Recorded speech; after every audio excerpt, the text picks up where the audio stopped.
آپ سے سوال نہیں ہوگا آپ اشعری ہیں, ماتریدیہ ہیں, اشعریہ ہیں, ماتریدیہ ہیں یا سلفی عقیدہ ہیں. آپ بولو میں کیا ہوں, میں سادہ مسلمان ہوں, تو وہ لوگ آپ کو چھیڑیں گے, بولیں گے اللہ عرش پر ہے یا کہیں کہاں ہے. تو آپ بولو بھائی نبی صلی اللہ علیہ وسلم سے نے ایک باندی سے پوچھا تھا اللہ کہاں ہے, اس نے انگلی آسمان کی طرف اٹھائی, اس نے بولا فی السما, فی بمانا اعلی ہے, آسمانوں میں ہے. تو مجھ سے کوئی پوچھے گا میں کیا بولوں گا, آسمانوں میں. تو پھر آپ سے پوچھیں گے اس کا مطلب کیا ہے, تو آپ بولو نبی نے اس باندی سے نہیں پوچھا کہ اس کا مطلب کیا ہے, تو آپ بھی مجھ سے نہ پوچھیں اس کا مطلب کیا ہے. نہ اس باندی کو مطلب پتہ تھا, نہ مجھے مطلب پتہ ہے. کیا خیال ہے, بس ہم سے کوئی پوچھے گا اللہ میاں کہاں ہیں, ہم بولیں گے بھائی کہاں ہیں, اوپر ہیں, بس اس حدیث کی روشنی میں. اتنا ہمارے لیے آخرت میں چترول لگنے سے بچنے کے لیے اتنا کہہ دینا کیا ہے کافی. آگے ڈیپ میں جائیں گے کہ جہت لازم آ رہی ہے, مکان لازم آ رہا ہے, بولیں بھائی نبی نے باندی سے پوچھا ہی نہیں کہ اس کا مطلب کیا ہے, تو آپ مجھ سے کیوں پوچھ رہے ہو مولوی صاحب, آپ قرآن و سنت کی مخالفت کر رہے ہو, مت پوچھو مجھ سے. پھر ہو سکتا ہے وہ مولوی صاحب آگے دلیل پیش کریں کہ بھائی قرآن تو کہہ رہا ہے وَهُوَ مَعَكُمْ أَيْنَمَا كُنْتُمْ, تم جہاں بھی ہو اللہ تمہارے ساتھ ہے. تو آپ بولیں گے بھائی اللہ نے حضرت موسیٰ علیہ السلام کو کیا کہا, اِنَّنِي مَعَكُمَا أَسْمَعُ وَأَرَىٰ, اے موسیٰ اور ہارون فرعون کے پاس جاؤ. حضرت موسیٰ ہارون گھبرانے لگے, اللہ وہ تو ہمیں سزا دے گا. تو اللہ نے کیا فرمایا, میں تم دونوں کے ساتھ ہوں, تمہاری بات سن بھی رہا ہوں اور تمہیں دیکھ بھی رہا ہوں. تو ساتھ ہونے کا مطلب کیا ہے, اللہ ہر جگہ ہر وقت سنتا بھی ہے دیکھتا بھی ہے. اور وہ سننا اور وہ دیکھنا جس میں مدد نہ کر سکے اس سننے اور دیکھنے کا فائدہ نہیں ہے. جیسے اللہ میاں نے موسیٰ علیہ السلام سے فرمایا, ہارون علیہ السلام سے, میں تمہارے ساتھ ہوں, سنتا بھی ہوں دیکھتا بھی ہوں. کیا مطلب, فرعون تمہیں کچھ نہیں کر سکتا کیونکہ میں دیکھ رہا ہوں, میں مدد کروں گا. تو اسی سے ثابت ہوتا ہے کہ قدرت بھی ہے اللہ تعالیٰ کو.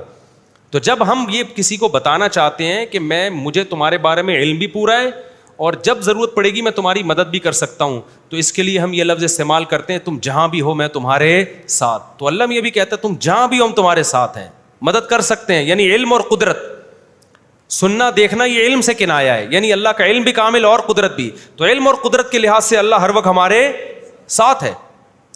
تو کوئی آپ سے پوچھے اللہ آپ کے ساتھ ہے, ہر جگہ موجود ہے, ہاں بھائی اللہ ہر جگہ موجود ہے. کیا مطلب ہر جگہ موجود ہے, بھائی ہر جگہ موجود ہے, ہر وقت ہمیں دیکھ بھی رہا ہے, ہر وقت ہماری مدد بھی کرتا ہے. اور لوکیشن پوچھی جائے کہ اللہ کہاں ہے, تو جیسے نبی نے باندی سے پوچھا اللہ کہاں ہے, تو لوکیشن پوچھی, لوکیشن کے لحاظ سے باندی نے کیا کہا, فی السما, آسمان میں. تو جب ہم سے کوئی لوکیشن پوچھے گا کہاں ہے, تو ہم کہیں گے آسمان میں. اور کوئی کہ ہر جگہ موجود نہیں ہے, بھائی ہر جگہ موجود ہے, ہر وقت ہمیں دیکھ رہا ہے اور ہر وقت ہماری مدد کرتا ہے. تو عوام کے لیے اتنا کیا ہے کافی. پھر اگلا پوچھے گا اشاعرہ تو یہ لکھتے ہیں, ماتریدیہ تو یہ لکھتے ہیں, سلفی تو یہ کہتے ہیں. بولو بھائی ہمیں نہیں پتا یہ سلفی کیا ہوتا ہے. اشاعرہ وہ سب صحیح ہیں, اشاعرہ ماتریدیہ بڑے بڑے علماء گزرے ہیں, سمجھ رہے ہو. سلفیوں میں بھی بڑے بڑے بزرگ علماء ہیں, کسی پہ عوام کو طنز کرنے کی ضرورت نہیں ہے. عوام ان مسائل سے خاموشی اختیار کرے.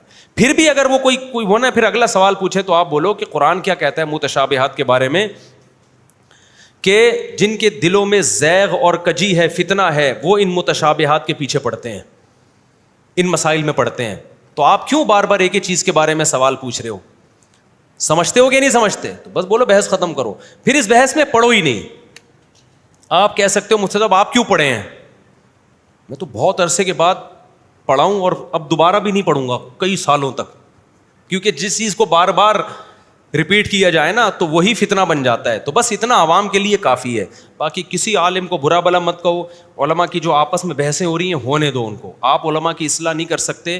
اور بعض دفعہ علماء کو بحث کرنی اس لیے پڑتی ہے کہ ایک طرف غلو ہو رہا ہوتا ہے, تو علماء کی ذمہ داری ہوتی ہے اس غلو کو ختم کرنے کے لیے دوسری رائے پیش کریں. تو یہ علماء کی ذمہ داری ہے, لیکن آپ کی یہ ذمہ داری نہیں ہے.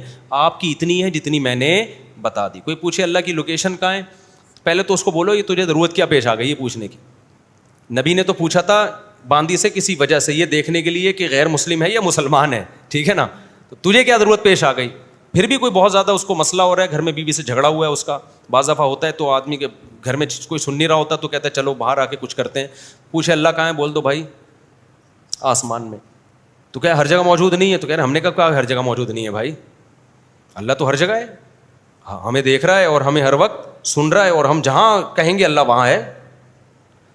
سمجھتے ہو کہ نہیں سمجھتے. اتنی بات کرو اور پتلی گلی سے نکل لو.